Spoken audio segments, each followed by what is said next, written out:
JEE main 2026 के लिए सिर्फ 6 महीने बचे हैं, दैट इज जुलाई टू दिसंबर, और ये 6 महीने ही डिसाइड करेंगे कि क्या तुम वो dream percentile that is 99 plus percentile को लेके आ पाओगे या नहीं आ पाओगे in these 6 month. And the reason why I am saying कि JEE Main Jan attempt is very much important, because Jan attempt में अगर तुम एक 99 परसेंटाइल का स्कोर हासिल कर लेते हो तो तुम्हारे पास बहुत सारे फायदे होते हैं। पहली बात, तुम्हें जेईई एडवांस के लिए काफ़ी ज़्यादा टाइम मिल जाता है। दूसरा वाला चीज़ है कि एक कॉन्फिडेंस बिल्डअप हो जाता है। अगर हमें एग्जाम में फेलियर ना मिले तो वो बेटर रहता है कि जेईई मेन जैन अटेम्प्ट खराब हुआ, फेलियर हुआ, उससे आपका 1 महीना तो लगभग उस फेलियर से कोप अप करने में निकल जाता है, फिर अप्रैल अटेम्प्ट भी कुछ बहुत ज़्यादा अच्छा नहीं हो पा जाता है, तो दूसरा कॉन्फिडेंस मिल जाता है। एंड तीसरा जो सबसे ज़्यादा इंपॉर्टेंट है वो है कि बोर्ड्स भी बिना टेंशन के आसानी से हो सकते हैं। मतलब जेईई मेन जैन अटेम्प्ट सबसे गोल्डन अटेम्प्ट होता है, सबसे गोल्डन चांस होता है तुम्हें अगर एग्जाम में बिना किसी प्रेशर के बेस्ट स्कोर करना है। आज की वीडियो में सिंपल बात करेंगे कि ये 6 महीने का रोड मैप क्या होना चाहिए, क्या वो कुछ पॉइंटर्स हैं जो अगर तुम ध्यान देते हो तो तुम एक्चुअल में 99 परसेंटाइल लेके आ सकते हो।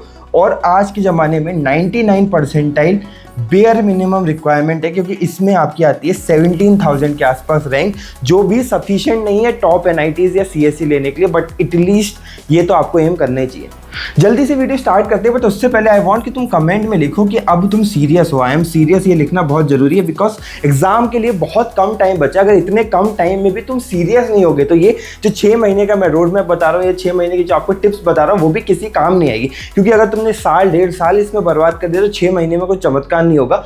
One thing which is very much important is कि you have to be very much serious. ये कमेंट में जाके अभी लिखना, बहुत कन्विक्शन से लिखना।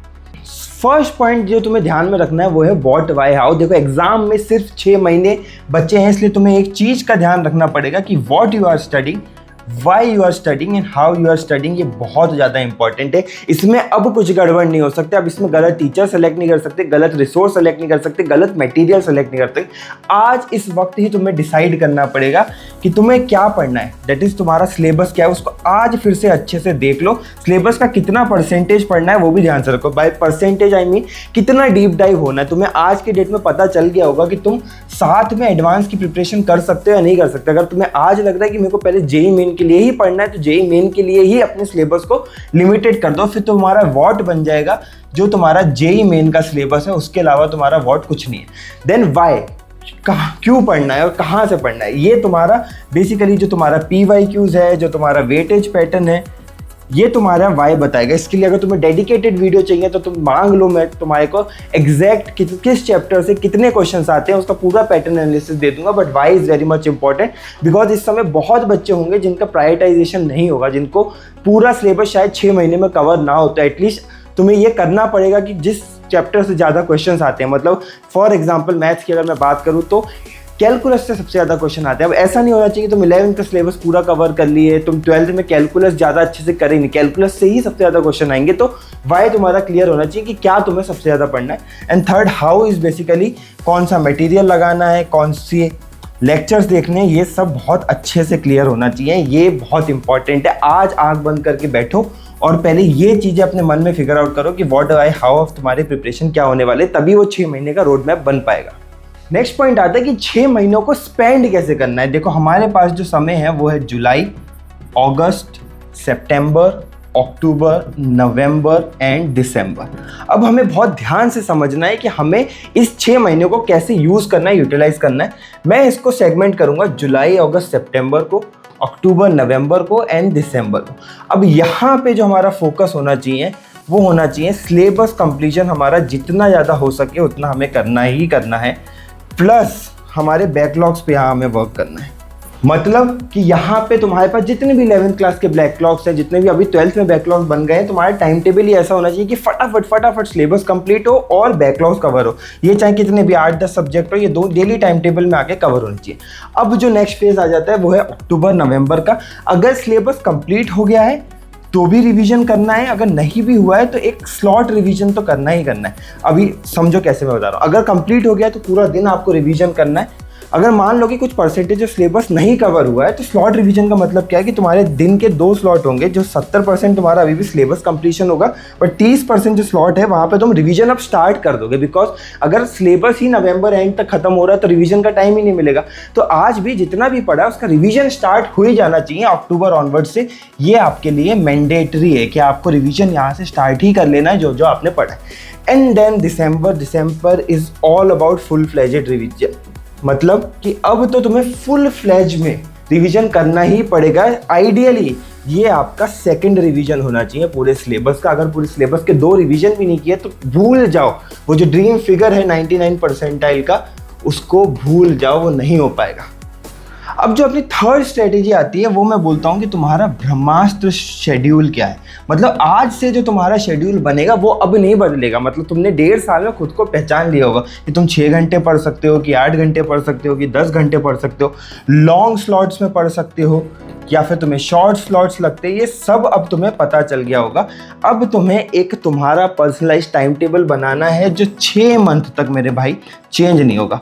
अब भी अगर तुम्हारा शेड्यूल या तुम्हारा टाइम टेबल बदलता जा रहा है मतलब तुम एग्जाम के लिए सीरियस नहीं हो। तो आज इस पॉइंट पे ही जुलाई से अपनी पूरी डेटा एनालिसिस करके एक तुम्हें टाइम टेबल बनाना है जिस पे स्टिक रहना है जब तक तुम्हारा जेईई मेन का एग्जाम नहीं होता है। थोड़े बहुत वेरिएशंस हो सकते हैं बट ये बहुत ज़्यादा ज़रूरी है। ये बहुत छोटा सा पॉइंट है हमारा तीसरे नंबर का, बट बहुत इंपॉर्टेंट है बिकॉज पिछले 2 पॉइंट और आगे वाले सब पॉइंट इस पर डिपेंड करेंगे तुम कितना पढ़ते हो। आइडियल मैं तुम्हें बता देता हूँ कि आइडियल तुम्हें 8 आवर्स तो पढ़ना ही चाहिए। अगर तुम 10 घंटे तक इसको एक्सटेंड कर लेते तो सबसे अच्छी बात है। और लॉन्ग स्लॉट्स नीडेड होते हैं बट अगर तुमसे नहीं हो रहे तो शॉर्ट स्लॉट्स तो एटलीस्ट करने ही चाहिए। फोर्थ पॉइंट आ जाता है मेमोराइजेशन का कि अब 6 महीने ही बचे हैं तो तुम्हें मेमोराइजेशन शुरू कर देना चाहिए। दैट इज़ कि डेली कुछ स्लॉट्स तुम्हें निकालने हैं जहाँ पे तुम्हें फॉर्मूला मेमोराइजेशन शुरू कर देना है, इनऑर्गेनिक का मेमोराइजेशन शुरू कर देना है और ऑर्गेनिक का मेमोराइजेशन शुरू कर देना है। व्हाट डज दिस मीन कि अब सिंस 6 महीने बचे हैं तुम्हारा सिलेबस तो 11 से स्टार्टिंग से शुरू हुआ है। मतलब लास्ट ईयर 2024 से ही तुमने पढ़ाई शुरू कर दी होगी। जो ड्रॉपर है वो भी कब से शुरू कर दिए होंगे। हज़ारों फॉर्मूलाज होंगे, इसमें बहुत सारे रिएक्शंस होंगे, इधर भी बहुत सारे रिएक्शंस एंड रीएजेंट्स होंगे। अब समय है कि तुम इनको याद करना शुरू कर दो। अब धीरे धीरे तुम्हें इन सब पे कमांड चाहिए तो तुम मेमोराइजेशन शुरू कर दो किसी भी 2 आवर्स के स्लॉट में जहाँ पे तुम्हें फॉर्मूलाज को रिवाइज करना है। इसके लिए ऑब्वियसली तुम्हें एक फॉर्मूला डायरी लगेगी, इसके लिए भी एक शॉर्ट नोट्स लगेंगे, दोनों के लिए।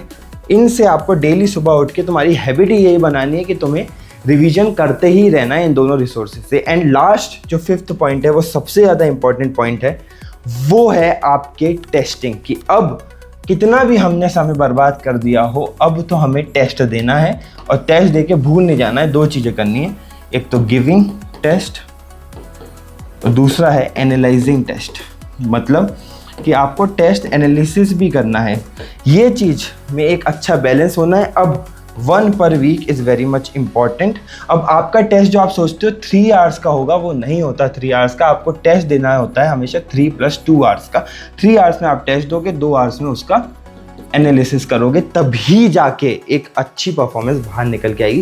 प्लीज़ इस बात को गांठ मान लेना। आज प्रिपरेशन कितनी भी ख़राब हो, सिलेबस कितना भी कम हुआ हो, एक चीज़ का जो बिल्कुल ज़्यादा ध्यान रखना है वो यही है कि टेस्टिंग करना शुरू कर देना है और एनालिसिस करना शुरू करना है। बिकॉज उस एनालिसिस से ही तुम्हें पता चलने वाला है कि तुम कितने पानी में हो और क्या क्या तुम गलतियाँ कर रहे हो। तो this is very crucial and important.